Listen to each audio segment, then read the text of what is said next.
phenomenal. And I'm really just so happy to be here now in this way.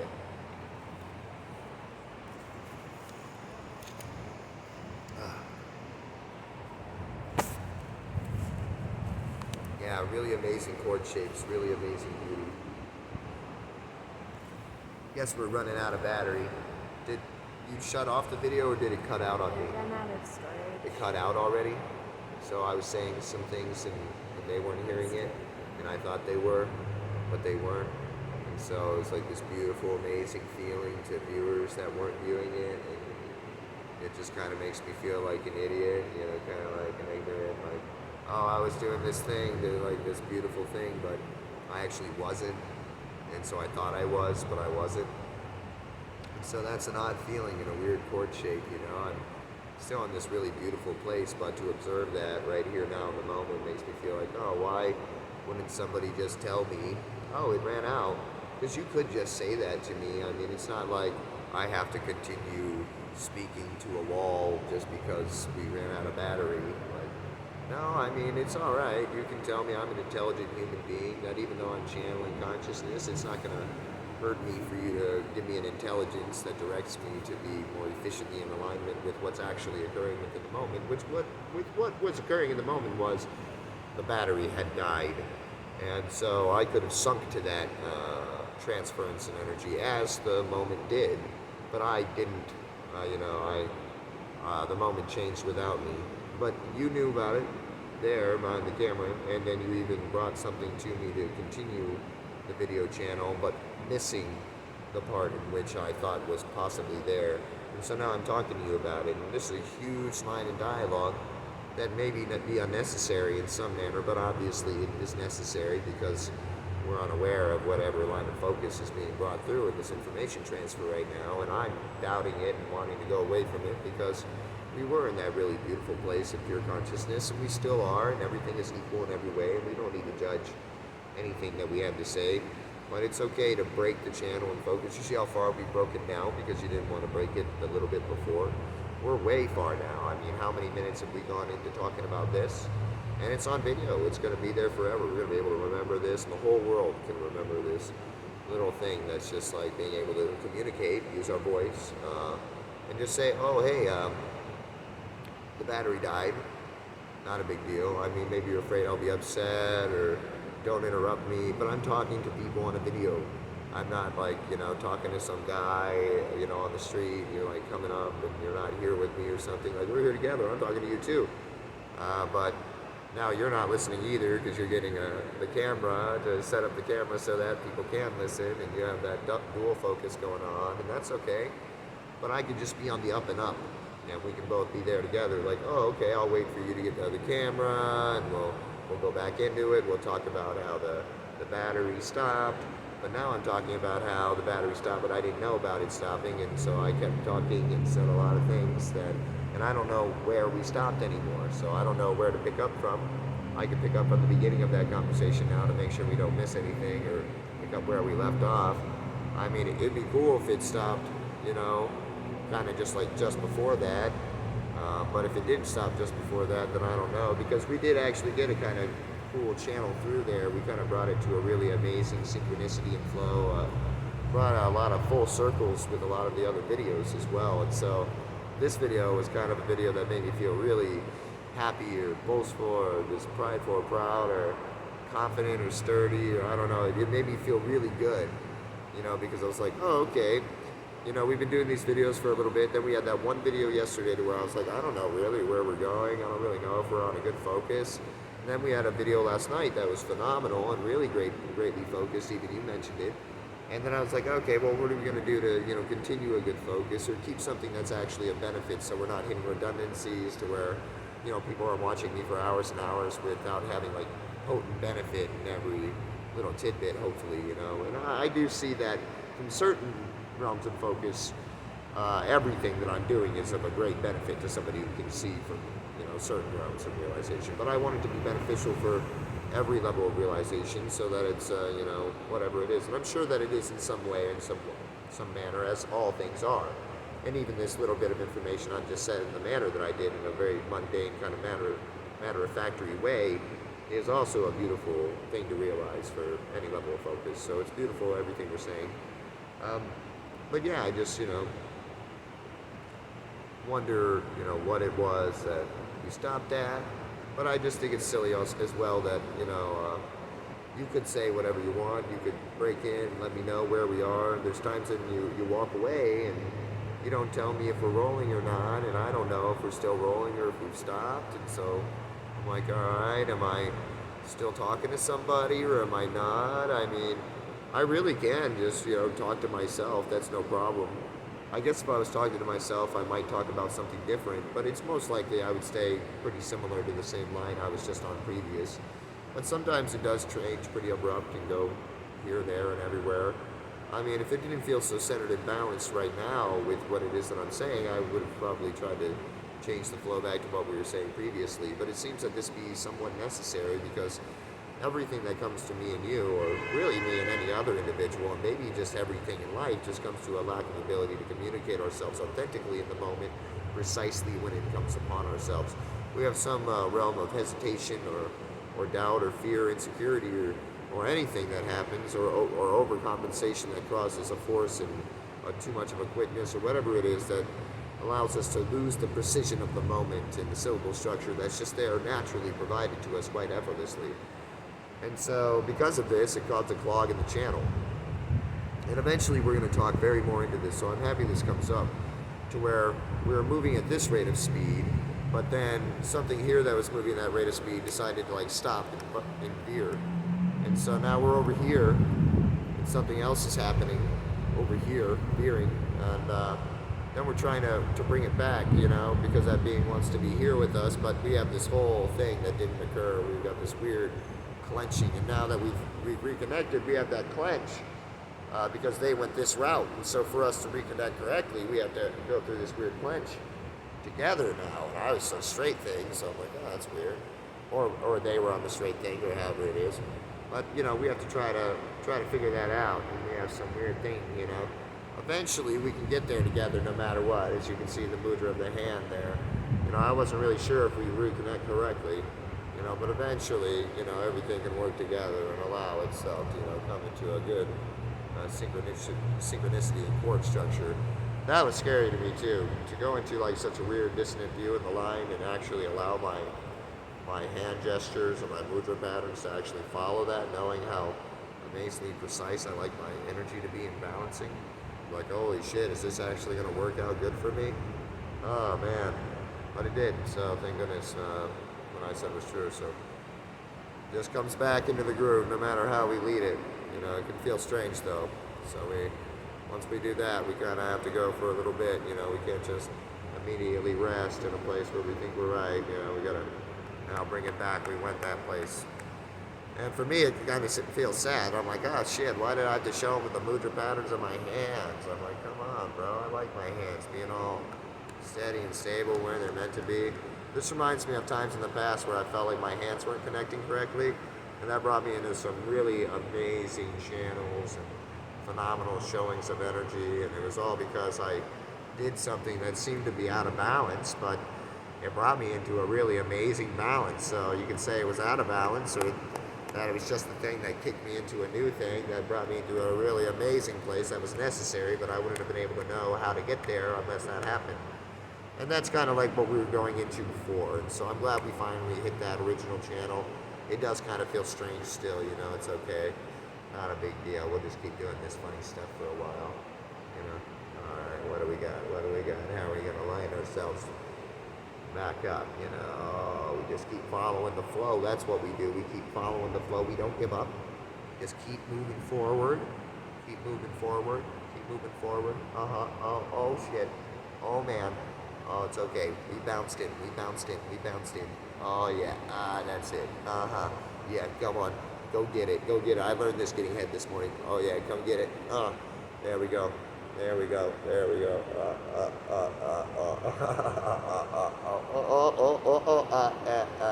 Gotta say the moment. By just keeping the voice going. Yeah, that's it.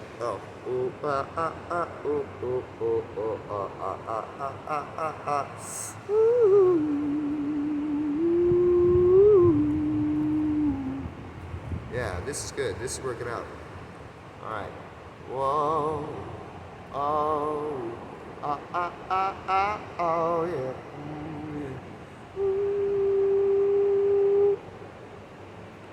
All right, so we're getting to some good places. I think it feels good now.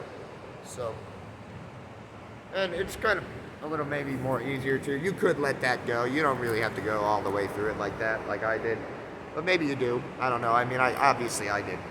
But just feel in the moment, feel how it goes. Sometimes I lose it really big, and I just have to let it reset itself. Kind of wipe stuff off. Do whatever. It's good when it's on the finger. It's weird when you do it that strange way that we did it, but it was also an amazing, perfect motion as well. Usually when I did something like that, I would have tried to balance it afterwards, but we're just trusting right now, which is difficult for me, which is why we're still talking about it, because I'm like, oh, geez, I always love to move in other symmetries. But it was beautiful. It was like, holy shit, did I show something that was like a showing off? Oh, gosh. So we get to go through all the little insecurities, fears, and doubts through expressing them out loud to see that they're obviously bullshit and rooted in illusory reality of fear mentality, and you just let them go. And if I was still confronted by them, then I wouldn't say them out loud to you, because then it would be something I was identifying with and I was afraid of you seeing because of my identity with it. But as we learn not to identify with frequencies, we can just express them, see that they're not us, that it's literally just an energy moving through like the wind passing us by. And that will allow us to really find out that yes, actually, these expressions and all these informations and all these dialogues that I don't express are really just things that wish to be expressed and I could express. And once I do express in the manner in which they wish to be expressed, I'll see that I'm completely free from them and that I wasn't them, that they were never me, and that they were just things that were wisdoms that wish to come through me for the benefit of all beings. And now that I have allowed them to come through me without any kind of resistance, full, utter allowance and acceptance of the energy, I can see that I'm not that energy, and that with me being able to express it finally, no longer keeping it with me, that I'm inherently empty, that I'm a hollow bone, that I am just a being that's able to express energies through me really amazingly for the benefit of everything. So I'm quite the hero, quite magnificent, and that it's not just me that's greater than anything, but actually that's what everybody's doing right now currently. And the greater we come into this realm of awareness, the easier we'll be able to move these energies through us, and we'll stop disease and all kinds of things because of this, because no longer will there be an energy clog that then breaks the channel through elongated suppression and creates mutation, cancers, all kinds of different physical reflections can be created through just the suppression of our energy. And it's so crazy that eventually we see that the suppression comes from not only just the feeling body, but from the voice body, that we could speak these things out and it would transmute them, that we could be honest, open, integrity, transparent, give clarity to everything around us from the trueness of our being, articulating ourselves fully, truly from where we are actually. And this would somehow amazingly clear the energy, that every one of these energies has a story, a sentencery behind it. We can confess this belief in this sentencery, and we can allow it to be free from us really amazingly.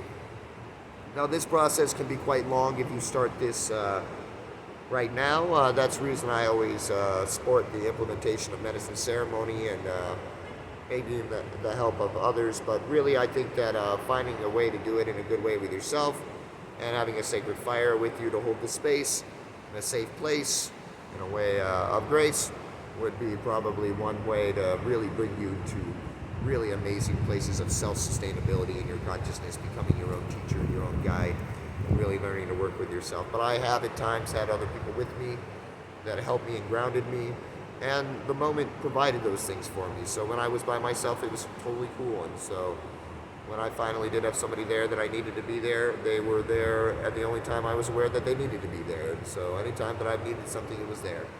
I really trust medicine ceremony, and I trust all of consciousness, and I trust the pure intention that's been given my awareness that leads me constantly into things that are always for my benefit. And I believe that once we come into alignment with our hearts and ourselves, that we will always find this, that we are always getting what we are putting into it. When we go in selfishly against things, then we get a reverberation towards ourselves because of this, and it shows us what we're doing. And so there's a lot of different ways in which we begin cycles, and so that's the way the cycle must end. Now, luckily for us, we're not stuck on a forever cycle. Every moment is a new cycle. And so we begin our moments through the belief in which we have in our reality. The moment that we wake up, we have a belief of everything. And so that's the way we write the cycle of that day. If we could loosen that belief and allow things to be more versatile, more formless, more without labels, we may see a different perspective in consciousness, a different sequence of events than previous. We may be starting to build upon ourselves experiences that promote another way of viewing than the previous way of viewing that may have been derived in fight mentality, in versus realities, in beliefs that duality is true in some way, that there is a separate thing, that there is an enemy, and that there is a greater or a lesser distinction that's true. But it turns out those things are not true. Everything is here in equanimity and beautiful and amazing and perfect in every way. And there's ways to find this and see this within the heart of us all. And it'll come to eventually seeing that we are that thing I'm saying. And that everything is that thing we're saying. That we are not separate from it. That we are it and it is greater than us. But that it is us and it's not separate in any way to even have a comparison to say, I'm a slave to this thing or that this thing is a slave to me. But we are here in utter synchronicity and equanimity here, occurring simultaneously in the most utter of harmonies and in the greatest of benefit for one another, all sovereign and free.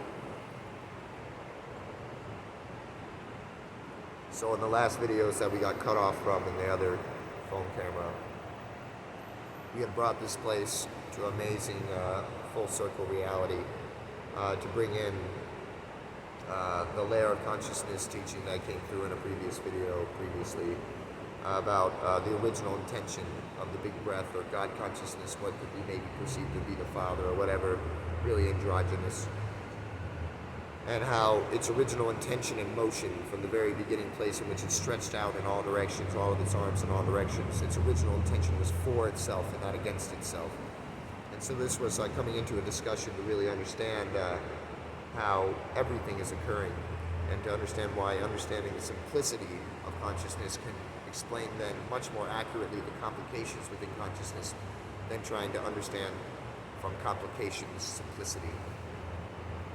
Whereas many of us are having glimpses of many very pure and true layers of consciousness, but they are so skewed in the amount of informations that they hold that can be very difficult to be understanding what's going on. So we're understanding about eco-surface understanding.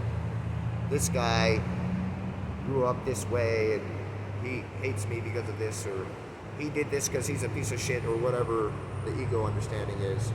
And then the actual understanding of what is the root of all motion, the cycle that begets all cycles, the motion that begets all motion. So the reason why things are happening the way they are, we explained vortexes in the sky, whirlpooling energies, and how they could come into conglomeration due to things feeding into them in a way of unison, and that they could then hold longer in a certain space before they dissipate, move to another place.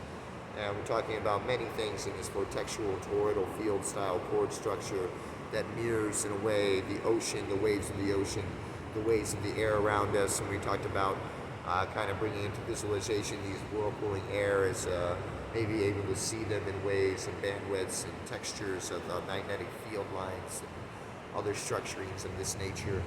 But really we're bringing all these into patterning to understand how that smallest unit of measure, the torus, where you cannot see the difference between the male and the female nature, the giving and the receiving nature of this, is really reflective of that very beginning experience. And so we broke into how wisdom and compassion are one and the same, or form is emptiness and emptiness is form. And then we started to bring into nature, into understanding, into perceptual viewpoint here within our collective communication. The experience that showed me this, form is emptiness, emptiness and form. And during this, we're getting a very full teaching about how consciousness breaks you down in order to bring you to a place of subtlety, to where you can break your focus and viewpoint from a narrow place to a much more expansive place, allowing then a view to come into view for you that was previously unable to be viewed because of the rigidity of our view based on the previous belief in chord structures. So in a way, you could say that what I brought upon myself was an ego identity and what I believed myself to be. And it broke me from that through many different things in life. And it did that constantly and consistently throughout my life. And in this moment, it did this in another way, more subtly than what was previously needed. as I had grown quite a bit in my awareness. And so I made that first original intention to be happy. And that was the relaxing of the intention that I thought I needed to do something for everything in a certain way. So this time I believed that it was okay for me to be happy with my friends that day.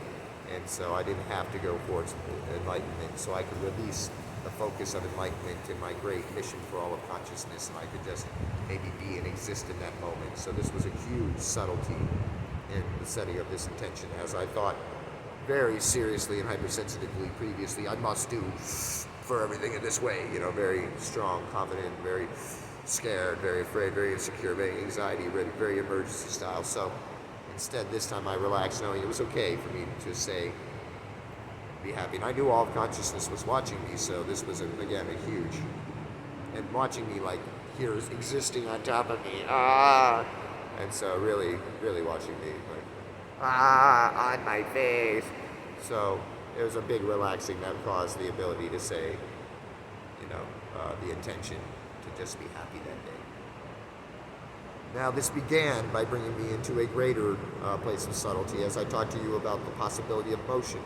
Well, when I was feeling quite comfortable with my friends, I could have communications, get to know them, try to figure out what we were going to do, maybe get some lights, get some music, dance around. But I got moved to a place of extreme uncomfortability, to where I became extremely cold. And as I was telling you before, that this didn't seem extremely strange in its nature, because I was in Colorado and I had not been in a place so cold in a while, and so it kind of made sense at first for me to be cold. So it kind of had a soft entrance that didn't lead me to any kind of like emergency or anxiety to think I wasn't going to be able to handle the trip or something. Because if that had happened, then my super social anxiety insecurities would have been like hitting me hard. And they did eventually hit me hard, because that is what it became. But it was a soft entrance into that, thank goodness.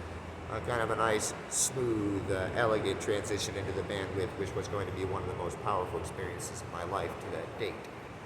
And so it moved me into a great cold. As I was becoming cold, I was becoming very cold. And luckily, in a relaxed fashion, whereas they noticed I was cold, I was able to say I was cold, and they were able to offer me a blanket, maybe even more than one blanket, I'm not sure. Because I became even more increasingly cold as we continued. Which, as you may know, atomically, or in the realm of physics or whatever, cold is kind of the constricting of energy in a way, or the slowing down, becoming smaller of energy.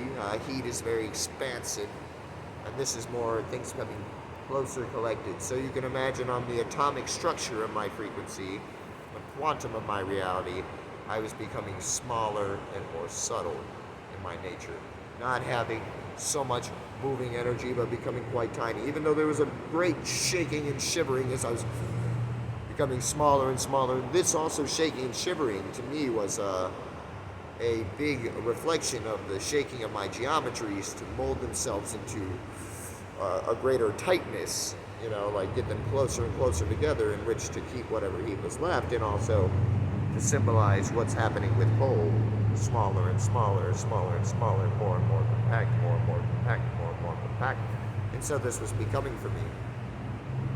Until finally I did gain a place of stability. Now, this was what was necessary for me, because as you see, it was breaking me from all ego identities possible, created through trying to meld with the forms of my friends and the new friends that were there possible, because all of my obscurations mostly last within social engagement, and where it comes to how I'm viewed with others and how it is that I'm interacting with others, and thus, how they would view me. Now, when time had gone on for so long in this cold state, it became obvious that I wasn't going to be able to really meet and relate with them for the entirety of the evening. And so I gave up the wish to, move through that and explain myself, I was just freezing, it was really hard, but here I am now, guys, good to see ya. Don't think of me as a weirdo or anything. I know that we only exchanged like 5 sentences before I became this weirdo on your couch that you don't know. Luckily, I do have one friend that I met at Standing Rock, so he'll probably keep me safe, but who knows what he might be thinking. We've never hung out this way. Maybe he feels embarrassed. Move through all those things. Finally, it didn't matter any of those things anymore at all. I just had to accept the reality that, yes, I am that weird guy, and I'm going through a really hard experience, and I just need to go through this, and amazingly cold and shivering. But finally, I came to, like I said, a place of stability with this, that I had accepted all of everything that was happening and allowed everything to come through without any resistance from me. And it had made me extremely small and separated me from the chord shapes and structures and the harmonization of their particular karmas, which were more fun and happy. Also, I got to work through the thing where I'm watching them, and they're all doing amazing while I'm so getting all small and having trouble. I can't move at all. They're running around looking like they have the greatest movement capability ever to them, and this is crazy to me. And this is the coming into the teaching of holding space. And so what was happening for me is I was becoming the most subtle frequency in the room. And because I reached the most subtle frequency, I reached the largest frequency, or the most expansive frequency. And so my sphere was then surrounding the spheres of the other individuals within the room.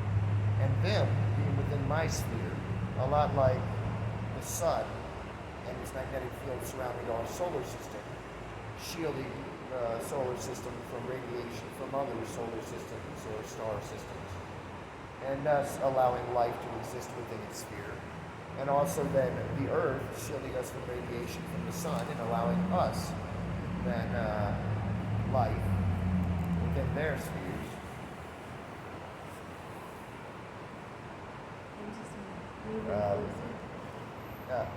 And thus allowing us life within its sphere, Earth's sphere.